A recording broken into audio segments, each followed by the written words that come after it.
Welcome to round 3 of the Parenting Roundabout podcast for the week of December 21st. I'm Nicole Erdix, and I'm here with Terry Morrow. Hello. And Catherine Halecko. Hello. We're moms of teens and young adults, and when it comes to parenting, we've been there, done that, bought the t-shirt. But we're still waiting for that day when we'll reach the finish line and have no further need to lay down in a dark room with a wet rag over our eyes worrying about something or other. Wednesday is complaint day here on Parenting Roundabout, and today we'd actually like to complain about holidays past. So uplifting. We know you're in the mood for it. Come on. Yeah. If you could go back to when your children were young and establish rules for your family Christmas tradition, what would they be? Or would you not change anything? So for me, I guess I'll go first. Mm-hmm. I would like to have decided right off the bat if our family was going to celebrate Christmas Eve or Christmas morning. Oh, yeah. Because my husband is European and grew up in a household where they celebrated on Christmas Eve. So on Christmas Eve day, they would, do what they had to do, and then they would get together for dinner. They'd have dinner, they'd go to church, and then after church, they would open the gifts and then go to bed. And then they got to sleep in the next morning and play with their gifts and whatever. Yeah. For me, I grew up just having a very, casual, relaxing Christmas Eve, maybe played a game with the family, had some, light food because we were eating big the next day. Yeah. Went to bed, woke up the next morning, whatever time we wanted. That was the best thing about Christmas morning, is that we could wake my parents up at like 4 a.m. if we woke up. And then do that whole traditional Christmas morning routine. So when my kids were born, my first child was born, we wanted to give them both experiences because, we were both still tied to our own traditions. Yeah. And it's just been, ever since, it's been such a lot of unnecessary work. Because because we're having this big meal on Christmas Eve, and then we're having this big meal on Christmas Day, and then we're doing some presents Christmas Eve, and then we're doing some presents Christmas morning. It's just spread out over 2 days, and you know what? It's so much work. Yeah. and then some Christmases we've tried to do one or the other, and of course, I'm biased to the way I want to do it. So, we've never really settled on anything. And so actually this Christmas I just said, look, we're doing it Christmas morning. That's it. I'm done. But we still haven't sorted out the food issue because we're having a big meal on Christmas Eve, and then we're going to have a big meal on Christmas Day. So, I just wish we would have picked one. Yeah. And just stuck with it.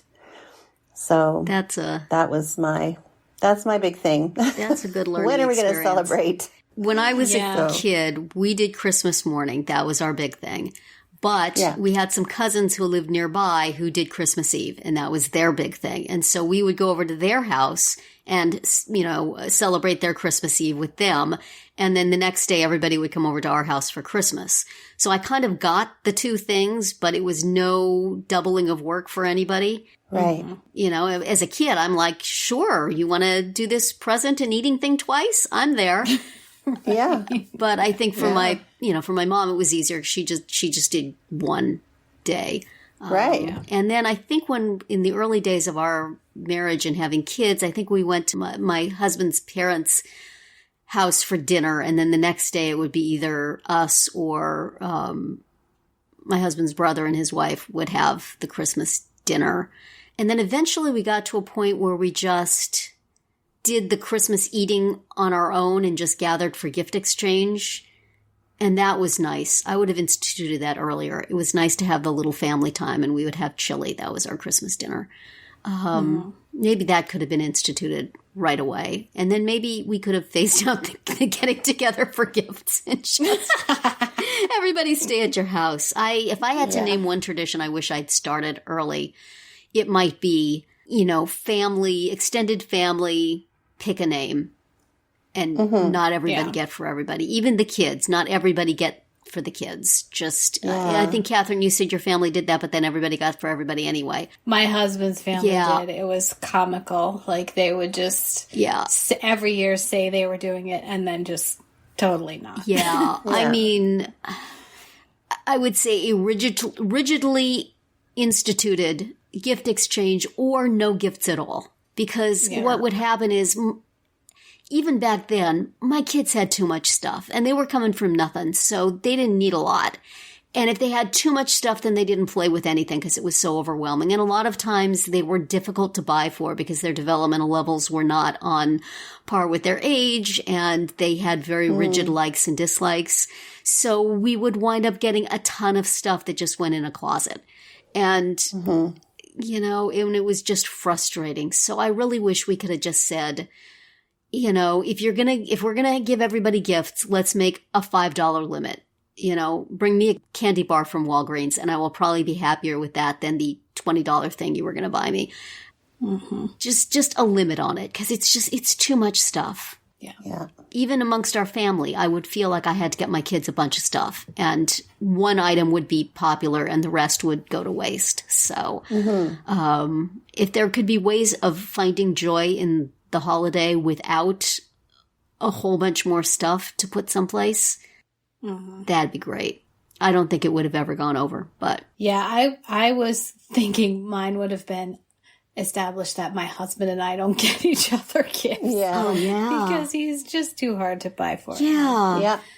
And, you know, he doesn't need anything. He buys himself whatever he wants. Yeah. Like, there's no reason for it. So I would have liked to just stopped that right from the start. Yeah. So, Yeah. yeah. And we had a little bit of that Christmas Eve, Christmas Day thing too, where my husband's family was definitely a Christmas Eve family, except for Santa. You know, he comes on Christmas Eve. So you don't get the Santa presents until the morning, but everything else you get the night before. Oh. So that's a little complicated. And when I was growing up, we would do because we had my grandmother and then an aunt and uncle and cousin that all lived in the same town.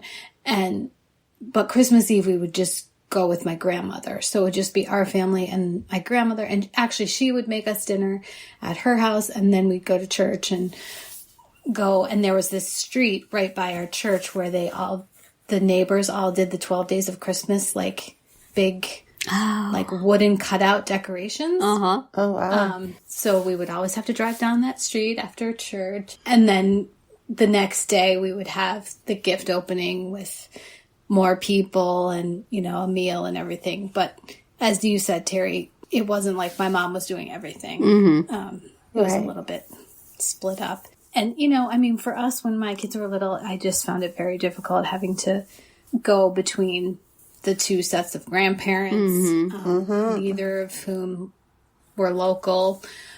So we were always traveling. Sometimes my parents would come to us, which was helpful. But and I know a lot of people, when their kids are little, they just make that line in the sand, like, we're going to be at home for Christmas and we'll see people after or before or whatever. And I was just not ever able to make that stick, or, you know, I think I was too scared to even try.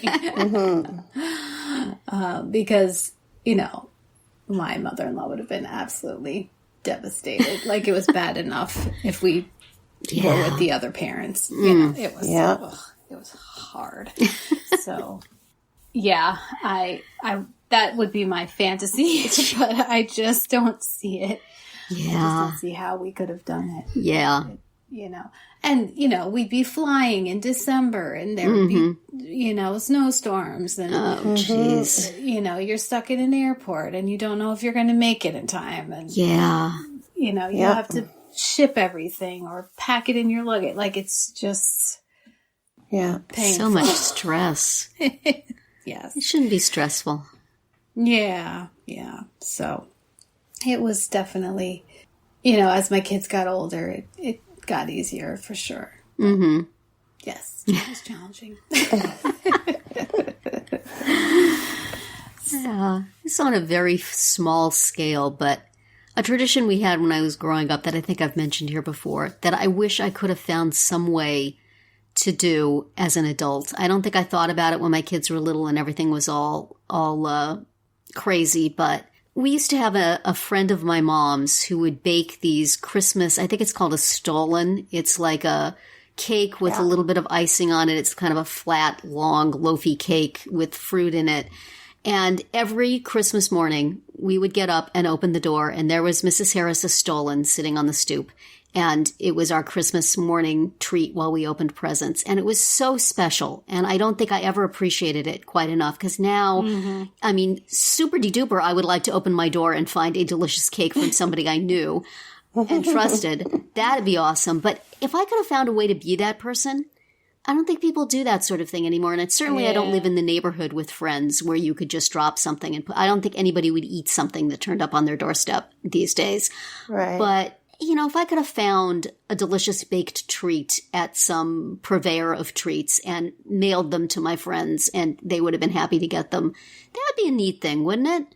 To just have every year, Terry sends you a delicious baked treat for Christmas.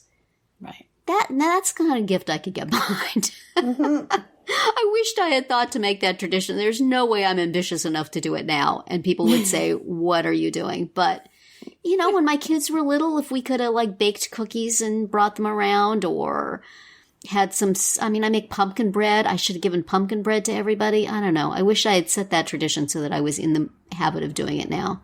Because that was really neat. Anyway, we need more traditions like that and less like 500 presents that we can't use. On that nostalgic note, we will say that's it for today's round 3. Tune in tomorrow when we'll obsess about holiday movies. And then on Friday to see what we've come up with for our Roundabout Roundup picks this week. Find all our episodes at parentingroundabout.com and talk back in the comments there, on our Facebook page, or on Twitter, where you'll find us at Roundabout Chat.